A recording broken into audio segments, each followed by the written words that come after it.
दोस्तों, आज जो मैं कहानी लेकर आया हूँ उस कहानी का नाम है इच्छाधारी नागिन और शैतान नेवला। यह कहानी राम रहीम सीरीज की कहानी है। पिछले भाग में आपने देखा कोबरा लैंड से एक यान पृथ्वी पर आया जिसमें कोबरा ने नागिन को नेवला को पकड़ने का निर्देश दिया और मणि वापस लाने के लिए कहा। पर उस मणि को एक चोर हवा महल से ले उड़ा। नागिन उस चोर के साथियों का पीछा करते हुए उस मणि तक पहुंचने की कोशिश करने लगी। उसने साकाल को खत्म कर कर उसके रूप को धारण कर लिया। इस तरह वह नेवले तक पहुंच गई, पर नेवले ने धोखे से उसे अपने तहखाने में कैद कर लिया। दोस्तों, कहानी को अच्छी तरह समझने के लिए मेरे YouTube चैनल में जाके इसका पिछला भाग देख सकते हैं, तभी आपको कहानी अच्छी तरह समझ में आएगी। अब हम कहानी शुरू करते हैं। आगे प्रोफेसर कामन टीवी स्क्रीन पर देख रहा था नागिन को। तू मेरे इंतकाम से बच नहीं सकता नेवला। अब तो इंतकाम नेवला लेगा विषकन्या। तभी दरवाजे पर हुई दस्तक सुनकर प्रोफेसर का स्विच ऑफ कर दिया। फिर वह उठा और संलग्न ऑपरेशन रूम में जा पहुंचा। जब उसने द्वार खोला तो डॉक्टर और घाट के सामने खड़े थे। डॉक्टर हाथों में थमा पैकेट प्रोफेसर के हाथों में थमाने के बाद बोला, इसमें मनमोहन का सिर है। अब तो बलदेव बच जाएगा ना प्रोफेसर? हाँ, इतना कहकर प्रोफेसर ने द्वार बंद कर दिया। उधर जब राम रहीम की आंखें खुली तो दिन काफ़ी चढ़ चुका था। निष्क्रिय आदि से निवृत्त हो जाने के बाद नाश्ते की टेबल पर पहुंचे तो रहीम ने वहां रखा अखबार उठा लिया और तेजी से हेडलाइंस पर नज़र मारते हुए पेज पलटने लगा। फिर एक समाचार पर उसकी नज़र टिक गई। समाचार पढ़ने के बाद वह बुरा सा मुंह बनाकर बोला, खोदा पहाड़ निकली चुईया। क्या हुआ? राम ने पूछा। जानते हो, कल रात आए चक्रवात का प्रभाव सिर्फ समुद्र के आसपास के थोड़े से इलाके में सीमित था। बस इतना ही लिखा है अखबार में? नहीं, साथ में यह भी लिखा है कि मौसम विभाग ने ऐसे किसी चक्रवात की जानकारी से इनकार किया है। तो फिर तुम परेशान क्यों हो रहे हो? भूल जाओ उस चक्रवात को और नाश्ता करो। रहीम खामोशी से नाश्ता करने लगा। नाश्ता समाप्त करने के बाद, राम भैया अब तुम्हारा क्या प्रोग्राम है? किस बारे में? क्या भूल गए कि चीफ ने हमें मणि को ढूंढने का केस सौंपा है? चोर पकड़ में आ गया तो मणि का भी पता चल जाएगा, लेकिन हमें चोर को पकड़ेंगे कैसे? हमारे यहाँ ऐसा कोई भी सूत्र नहीं है जिससे चोर का पता चल सके। एक सूत्र है। वह क्या? जरा सोचो, अगर खान अंकल को चोर की तलाशी में मणि नहीं मिली तो फिर मणि कहाँ गई? कहीं जंगल में गिर गई होगी, या फिर कहते कहते रहीम के मस्तिष्क में धमाका सा हुआ। दूसरे ही पल वह तपाक से बोला, या फिर चोर ने वह मणि जंगल में कहीं छुपा दी होगी। करेक्ट। अब अगर हमारा विचार सही है तो निश्चित रूप से वह चोर जंगल में मणि लेने जरूर जाएगा, तब हम उसे पकड़ सकते हैं। लेकिन राम भैया, जंगल का इलाका काफ़ी बड़ा है, पता नहीं उसमें मणि कहाँ छुपाई होगी। हम पूरे इलाके की निगरानी तो कर नहीं सकते, और अगर पुलिस की मदद लेते हैं तो चोर सतर्क हो जाएगा। फिर हो सकता है वह मणि लेने ही ना आए, लेकिन हमें पुलिस की मदद लेने की ज़रूरत ही क्या है? हमें सिर्फ उस स्थान के आसपास के इलाके पर नज़र रखनी होगी जहाँ वह चोर पकड़ा गया था। उसने मणि जरूर वहीं आसपास ही छुपाई होगी। ओह, मेरे ख्याल में हमें सांझ ढले ही वहाँ जाना चाहिए, क्योंकि चोर शायद दिन में वहाँ आने का खतरा मोल नहीं लेगा। तुम्हारा ख्याल सही है, हम रात को ही वहाँ जाएंगे। राम ने अभी बात समाप्त ही की थी कि फ़ोन की घंटी बज उठी। राम ने लपक कर रिसीवर उठा लिया और दूसरी तरफ चौकी इंचार्ज धर्म सिंह था। राम बेटे, मैं धर्म सिंह बोल रहा हूँ। कल रात अपार्टमेंट में गिरी जिस मनमोहन नाम के आदमी की लाश का अपहरण हुआ था, उसकी सिर कटी लाश मिली है। क्या आपको पूरा विश्वास है कि वह मनमोहन की ही लाश है? हाँ, मिसेस सुजाता ने कपड़ों से उसकी शिनाख्त कर दी है। उसकी जेब से एक कार्ड भी मिला है जिसमें उसका नाम और किसी का टेलीफोन नंबर है। आप पता लगाइए वह फ़ोन नंबर किसका है। मैं पता लगा चुका हूँ। उसका नंबर का फ़ोन किसी का अलर्ट नहीं हुआ है। आगे छानबीन कर रहा हूँ। तुम चाहो तो आकर लाश को देख सकते हो। नो थैंक्स, अब इसकी ज़रूरत नहीं। आप जांच जारी रखिए। कोई विशेष बात मालूम हो तो सूचित कर दीजिएगा। राम रिसीवर कैंडल पर रखकर हैरान स्वर में बोला, आखिर अपराधी मनमोहन का सिर क्यों काट ले गए? वह प्रोफेसर कौन है जो मनमोहन का इलाज कर रहा था? मनमोहन की लाश का अपहरण प्रोफेसर ने ही किया था या फिर किसी और ने? कौन थे वे लोग? तुम खामोखा अपना दिमाग इस केस में उलझा रहे हो।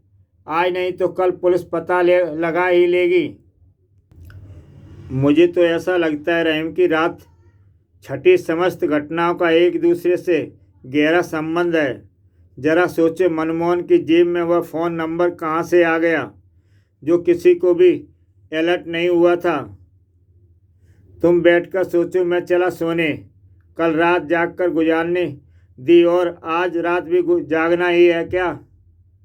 मेरा तो जागने का कोई इरादा नहीं। इतना कहकर रहीम वहाँ से चल दिया। अतः राम ने भी से झटक कर अपने सोचों को दिमाग से धकेल दिया और मुस्कुराता हुआ रहीम के पीछे चल दिया। उधर डॉक्टर और घाट के बेचैनी से प्रोफेसर कामत के ऑपरेशन रूम से बाहर आने की प्रतीक्षा कर रहे थे। अचानक कुछ याद आते ही घाट के बोला, यह साकाल कहाँ चला गया?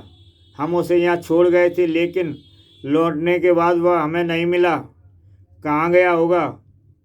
खुद आ जाएगा। वह जानता है बलदेव के होश में आते ही हमारी किस्मत बदल जाएगी। परंतु उसे इस तरह बिना कुछ बताए नहीं जाना चाहिए था। हो सकता है प्रोफेसर को बताकर गया हो। अब प्रोफेसर बाहर निकले तो कुछ पता चले। तभी डॉक्टर ने अपनी बात ख़त्म की थी कि फर्श से उड़ने वाली आहट सुनाई। दोनों को चौंक उठे। ठक ठक, ओह, यह आवाज़ कैसी है?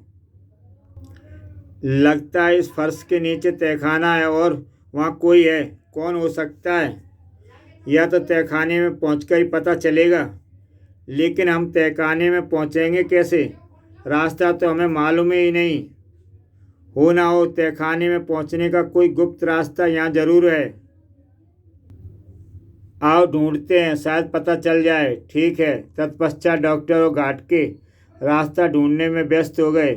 वह हॉल में रखी हर चीज़ को गौर से टटोल मटोल कर देख रहे थे। अचानक घाटके की नज़र एक कोने में लगी मूर्ति पर टिक गई। उसने निकट पहुंचकर मूर्ति को हिलाने की कोशिश की तो वह एक ओर घूम गई। मूर्ति के घूमते ही सामने की दीवार में एक रास्ता बन गया। वे दोनों तुरंत उस रास्ते से अंदर दाखिल होकर तेजी से सीढ़ियां उतरने लगे। जैसे ही वे नीचे पहुंचे दोनों चौंक उठे। उनके सामने साकाल खड़ा था। साकाल, तुम यहाँ क्या कर रहे हो? तुम लोगों के जाने के बाद उस प्रोफेसर के बच्चे ने मुझे यहाँ कैद कर दिया। तभी मैं बाहर निकलने का मार्ग ढूंढ रहा हूँ। ओह, लेकिन उसने ऐसा क्यों किया? वह बलदेव की मदद से मणि खुद हासिल करना चाहता है। इसका मतलब वह जान चुका है कि हम बलदेव को क्यों बचाना चाहते हैं। हाँ। तब घाट के बेचैन स्वर में बोला, हमें फौरन प्रोफेसर की खबर लेनी चाहिए। हाँ चलो। दूसरे पल तीनों तेजी से सीढ़ियाँ चढ़ने लगे। जल्दी वे ऑपरेशन रूम का दरवाज़ा पीट रहे थे। जब दरवाज़ा नहीं खुला तो दरवाज़ा तोड़कर अंदर दाखिल हो गए। लेकिन प्रोफेसर को वहाँ ना पाकर तीनों चौंक उठे। ओह, लगता है खतरे का आस होते ही प्रोफेसर फरार हो गया, लेकिन बलदेव को यहीं छोड़ गया है। इतना कहकर बलदेव ने निकट पहुंचा और उसका मुआयना करने के बाद बोला, बलदेव का ऑपरेशन हो चुका है, यह जिंदा है, हमें इसके होश में आते ही प्रतीक्षा करनी चाहिए। ओह, यह तो बहुत अच्छा हुआ, अब हमें प्रोफेसर की कोई ज़रूरत नहीं। लेकिन उसका जिंदा रहना हमारे लिए खतरे से खाली नहीं है। तुम लोग यहीं ठहरो, मैं उसे ठिकाने लगा कर आता हूँ। लेकिन तुम उसे कहाँ ढूंढोगे? वह जहाँ भी होगा मैं उसे ढूंढ ही लूँगा। इतना कहकर साकल तेजी से बाहर निकल गया। उधर प्रोफेसर कामंत के निवास से बाहर आते ही इच्छाधारी विषकन्या साकाल का रूप त्याग कर अपने असली रूप में आ गई। नेवला जहाँ भी होगा वह मणि को हासिल करने की कोशिश जरूर करेगा। मुझे तुरंत मणि के पास पहुँच जाना चाहिए। दूसरी पल विषकन्या नागिन का रूप धारण करके तेजी से अपना रास्ता तय करने लगी। इधर रात होते ही राम रहीम पूरी तैयारी के साथ जंगल में पहुंच गए थे। जंगल में पहुंचने से पहले इस बात की जानकारी हासिल कर चुके थे कि चोर को कहाँ पकड़ा गया था। रहीम, यही वह जगह है। ओह, तत्पश्चात उन्होंने अपनी अपनी पोजीशन ले ली और पहरा देने लगे। जब रात के 2 बज गए और कोई आया नहीं तो रहीम का धैर्य टूट गया। वह राम के करीब पहुंचकर बोला, हम बेकार समय बर्बाद कर रहे हैं, हमारा अनुमान गलत भी हो सकता है। इतनी जल्दी हिम्मत हार बैठे? यह क्यों नहीं सोचते कि चोर अत्यधिक चालाक है? वह जानबूझकर समय गुजार रहा है। रात के किसी समय भी वह यहाँ आ सकता है। तो क्या जब तक वह नहीं आएगा हम इसी तरह? राम का इशारा समझते रहीम फौरन खामोश हो गया। राम हौले से उसके कान में फुसफुसाया, सुनो, ध्यान से सुनो, मुझे कदमों की आहट साफ सुनाई दे रही है। तब तक आहट और स्पष्ट हो गई। मुझे भी सुनाई दे रही है, कोई इसी तरफ आ रहा है। सावधान, जब तक मैं कहूँ कोई हरकत मत करना। थोड़ी देर बाद उन्हें अंधकार में एक परछाई अपनी ओर आती नजर आने लगी। अचानक चंद्रमा का प्रकाश आगंतुक के चेहरे पर पड़ा। आगंतुक का चेहरा नजर आते ही राम रहीम बुरी तरह चौंक उठे। राम बरबस ही बुदबुदाया, अरे वह तो प्रोफेसर कामंत है, प्रसिद्ध वैज्ञानिक। हाँ, पर वह इस समय यहाँ क्या कर रहे हैं? चुपचाप देखते रहो, उसे हमारी उपस्थिति का भनक नहीं मिलनी चाहिए, ठीक है?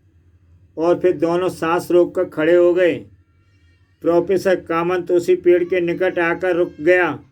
जेब से कागज निकालकर अंधेरे में देखने लगा और फिर हौले से बुदबुदाया, यही खो है, मेरा काम बन गया।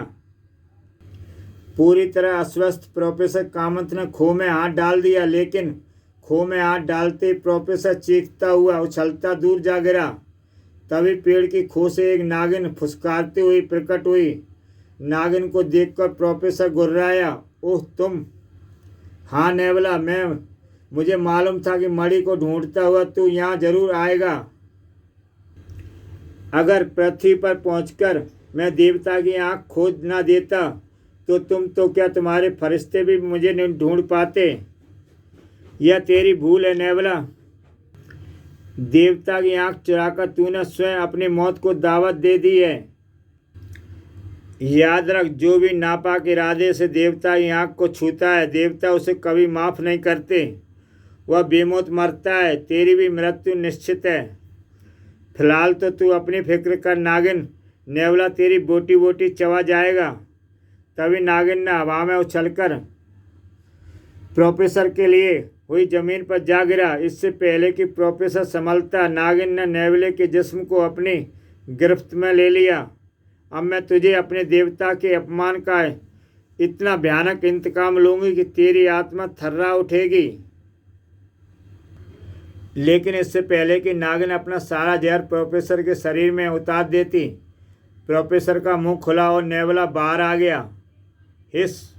अगले ही पल नेवला ने नागिन पर आक्रमण कर दिया। दोनों में भीषण युद्ध आरंभ हो गया। अचानक नागिन की गर्दन नेवले के जबड़े में आ गई और वह विवश हो गई। तत्पश्चात नेवला अपने नोकीले दांत से नागिन को बुरी तरह जख्मी करता चला गया। नागिन लहूलुहान हो गई और वहां गिर पड़ी। नागिन को मृत जानकर नेवला वापस प्रोफेसर के शरीर में समा गया।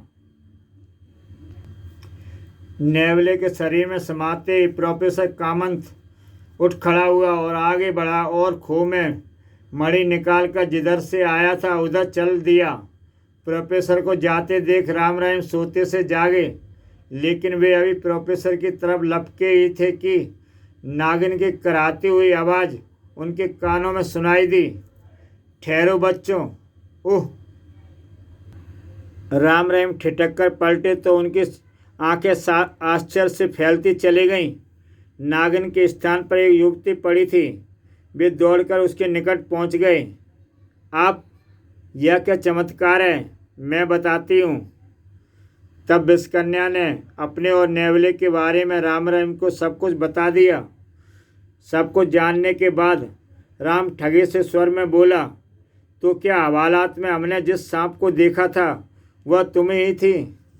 हाँ, मैं इंस्पेक्टर खान को बेहोश करके नागिन का रूप धारण करके वहाँ से निकल आई थी।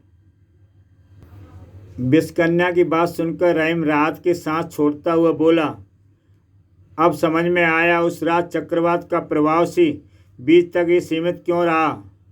तभी विषकन्या बोली, मेरी मदद करो बच्चों, देवता की आँख को वापस पहुँचाना बहुत ज़रूरी है, वरना अनर्थ हो जाएगा। पृथ्वीवासी भी सुखी ना रह पाएंगे। हम वचन देते हैं दीदी, हम दुष्ट नेवले को मारकर देवता की आँख आपके पास जरूर पहुंचा देंगे। अब हम जान चुके हैं दुष्ट नेवला प्रोफेसर कामंत के शरीर में छुपकर बैठा हुआ है, किंतु नेवले को मारना आसान नहीं है बच्चों। इतना कहकर विषकन्या अपनी अंगूठी से नग निकालकर राम के हाथ में थमाती हुई बोली, नेवले की मौत इस नग के द्वारा ही संभव है। अगर किसी तरह यह नग प्रोफेसर के शरीर में पहुंचा दिया जाए, फिर वह उसमें छुपे बैठे नेवले के शरीर के साथ साथ प्रोफेसर के भी चिथड़े उड़ा जाएंगे। ओह! नेवले को मारने का हथियार हाथ में आते ही राम ने विदा मांगी।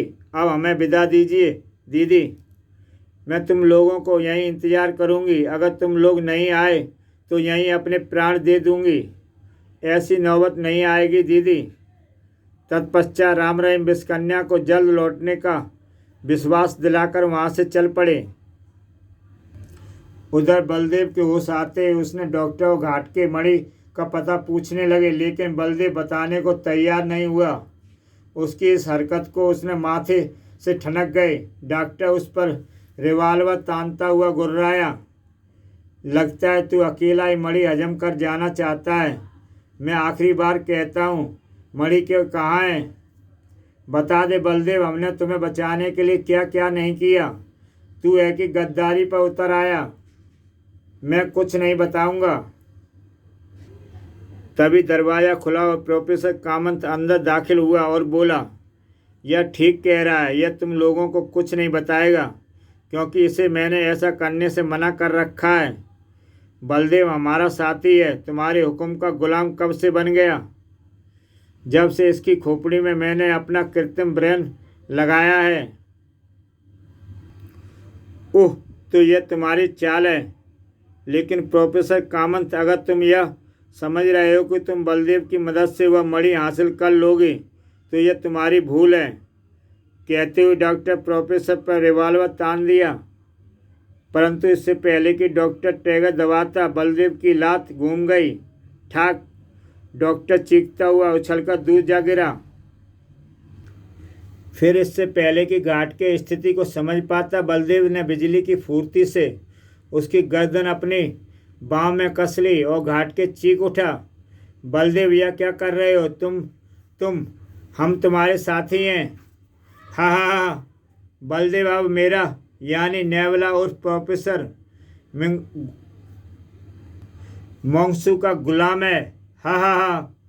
प्रोफेसर की बात सुनकर घाटके और डॉक्टर के चेहरे का गहरा आश्चर्य लहरा उठा। ठीक तभी बलदेव ने अपनी बाँह से झटका दिया और घाटके के गले की हड्डी टूट गई और वह आश्चर्य के भाव अपने चेहरे पर समेटे पल्लू सिधार गया। घाटके का हर्ष देखकर डॉक्टर पागल हो उठा और क्रोध के आवेश में उसने अपने रिवॉल्वर की 6 गोलियां बलदेव के भेजे में उतार दीं। बलदेव वहीं ढेर हो गया। तब डॉक्टर प्रोफेसर को रिवॉल्वर के निशाने पर लेता हुआ गुर्राया। तेरा गुलाम तो गया प्रोफेसर, अब तुझे कौन बचाएगा? तुम भूल रहे हो डॉक्टर, तुम्हारा रिवॉल्वर खाली हो चुका है। सच्चाई का आभास होते ही डॉक्टर बौखला उठा और वह रिवॉल्वर फेंककर प्रोफेसर की तरफ लपका, किंतु तभी प्रोफेसर की दाहिनी जेब से 16 उगला और डॉक्टर की परेशानी का सुर्ख निशाना उभर आया। डॉक्टर वहीं ढेर हो गया। अपने दुश्मनों का सफाया होते देख प्रोफेसर खुशी से झूमता हुआ बुदबुदा उठा। अब मेरा भेद जानने वालों में से कोई भी जिंदा नहीं है। मणि मेरे पास है। अब मैं अपनी शक्ति का पूर्ण विस्तार करूंगा और एक दिन पूरा ब्रह्मांड मेरी मुट्ठी में होगा। प्रोफेसर की खुशी का ठिकाना न था। तभी राम मुस्कुराते हुए प्रोफेसर के सामने प्रकट होकर बोला, इतना मत हंसो मूर्ख, तुम्हारा अंतिम समय आ गया है। कौन हो तुम? अपनी मौत को नहीं पहचानते? नेवले उर्फ मोक्सु उर्फ प्रोफेसर कामंत। मैं तुम लोगों की सारी बातें सुन चुका हूँ। ओह, तो तुम मेरी असलियत जान चुके हो। कहने के साथ ही प्रोफेसर ने राम पर रिवॉल्वर तान लिया। फिर तो तुम्हारी मौत निश्चित है। तुम मेरा कुछ नहीं बिगाड़ सकते प्रोफेसर। कहने के साथ ही राम नागिन द्वारा दिया गया नख प्रोफेसर को दिखाते हुए बोला, तुम इस मायावी पत्थर के चमत्कार से परिचित नहीं हो। इसको निगलते ही मैंने केवल अमर हो जाऊंगा, बल्कि तुम्हारी सारी शक्तियां मेरे अंदर आ जाएंगी। ओह! राम की बात सुनकर प्रोफेसर मन ही मन परेशान हो उठा। पृथ्वीवासियों का कोई भरोसा नहीं, पर हो सकता है यह मुझे बेवकूफ़ बनाने की कोशिश कर रहा हो। लेकिन अगर इसकी बात सच हुई तो मेरी सारी उम्मीदों पर पानी फिर जाएगा। अतः मुझे बुद्धि से काम लेना चाहिए। अगर इसकी बात गलत हुई तो यह निहत्था लड़का मेरा क्या बिगाड़ सकता है। इस विचार के मन में दृढ़ होते ही प्रोफेसर मुस्कुरा उठा। फिर उसने मनोभाव को छुपाते हुए शांत स्वर में बोला, आखिर तुम चाहते क्या हो? तुम्हारी गिरफ्तारी असंभव, परंतु अगर तुम मायावी पत्थर मुझे दे दो तो मैं तुम्हारा आदेश छोड़कर कहीं दूर चला जाऊंगा।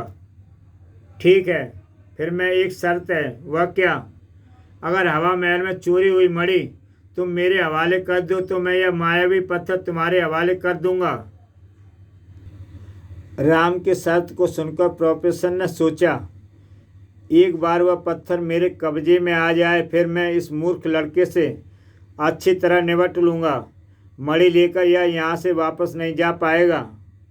दूसरे पल प्रोफेसर ने राम की शर्त मान ली। मणि के बदले मायावी पत्थर हाथ में आते ही प्रोफेसर ने उसे झट से निगल लिया और फिर मक्कारी के से हंसता हुआ भयानक स्वर में बोला, मूर्ख लड़के, ला मणि मेरे हवाले कर दे। अगर ना करूं तो फिर मरने के लिए तैयार हो जा। लेकिन इससे पहले कि प्रोफेसर ट्रिगर दबाता, विपरीत दिशा से गोली चली और रिवॉल्वर प्रोफेसर के हाथ से छूट गई। तभी रहीम अंदर दाखिल होते हुए कड़क कर बोला, कोई गलत हरकत मत करना प्रोफेसर, वरना इस बार गोली सीने की पार हो जाएगी। तुम्हारे रिवॉल्वर की गोली मेरा कुछ नहीं बिगाड़ सकती लड़के, लेकिन तुम उस मौती को भूल गए, मौत की गोली को भूल गए। रहे ना नेवला जो प्रोफेसर के शरीर में पहुंच चुकी है। अब तुम नागिन के इंतकाम से नहीं बच सकते। कुछ ही क्षणों में धमाका होगा और प्रोफेसर के शरीर में साथ साथ तुम्हारे भी चिथड़े उड़ जाएंगे। रहीम ने कहा, नहीं, तुम लोग मुझे मूर्ख नहीं बना सकते। पृथ्वीवासियों को मूर्ख समझने वाले नेवले, मूर्ख तो तुम खुद बन ही चुके हो। अब हम चलते हैं, ओके टाटा बाय बाय। कहने के साथ ही राम रहीम बाहर की ओर दौड़ पड़े।